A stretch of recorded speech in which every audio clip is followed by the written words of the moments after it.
Now the men of Israel had sworn an oath at Mizpah. None of us shall give his daughter to Benjamin as a wife.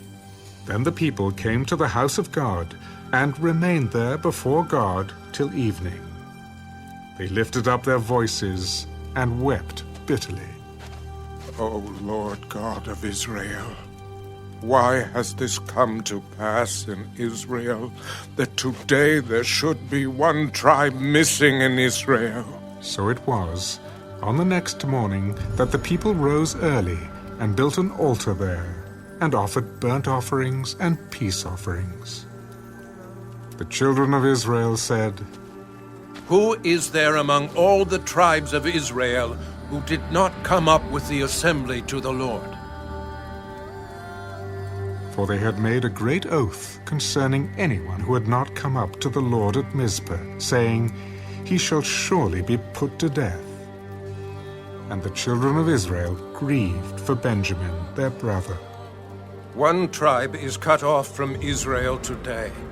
What shall we do for wives for those who remain, seeing we have sworn by the Lord that we will not give them our daughters as wives? What one is there from the tribes of Israel who did not come up to Mizpah to the Lord? And in fact, no one had come to the camp from Jabesh Gilead to the assembly. For when the people were counted, indeed, not one of the inhabitants of Jabesh Gilead was there. So the congregation sent out there 12,000 of their most valiant men, and commanded them, saying, Go and strike the inhabitants of Jabesh Gilead with the edge of the sword, including the women and children. And this is the thing you shall do. You shall utterly destroy every male and every woman who has known a man intimately. So they found among the inhabitants of Jabesh Gilead 400 young virgins who had not known a man intimately. And they brought them to the camp at Shiloh, which is in the land of Canaan.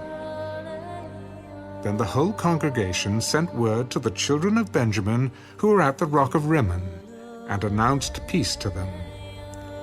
So Benjamin came back at that time, and they gave them the women whom they had saved alive of the women of Jabesh Gilead. And yet they had not found enough for them. And the people grieved for Benjamin, because the Lord had made a void in the tribes of Israel. Then the elders of the congregation said, What shall we do for wives, for those who remain, since the women of Benjamin have been destroyed? There must be an inheritance for the survivors of Benjamin, that a tribe may not be destroyed from Israel. However, we cannot give them wives from our daughters, for the children of Israel have sworn an oath, saying, Cursed be the one who gives a wife to Benjamin. In fact, there is a yearly feast of the Lord in Shiloh, which is north of Bethel on the east side of the highway that comes up from Bethel to Shechem and south of Lebanon. Therefore they instructed the children of Benjamin, Go lie in wait in the vineyards and watch. And just when the daughters of Shiloh come out to perform their dances, then come out from the vineyards, and every man catch a wife for himself from the daughters of Shiloh. Then go to the land of Benjamin. Then it shall be, when their fathers or their brothers come to us to complain, that we will say to them, Be kind to them for our sakes, because we did not take a wife for any of them in the war. For it is not as though you have given the women to them at this time, making yourselves guilty of your oath. And the children of Benjamin did so. They took enough wives for their number from those who danced, whom they caught.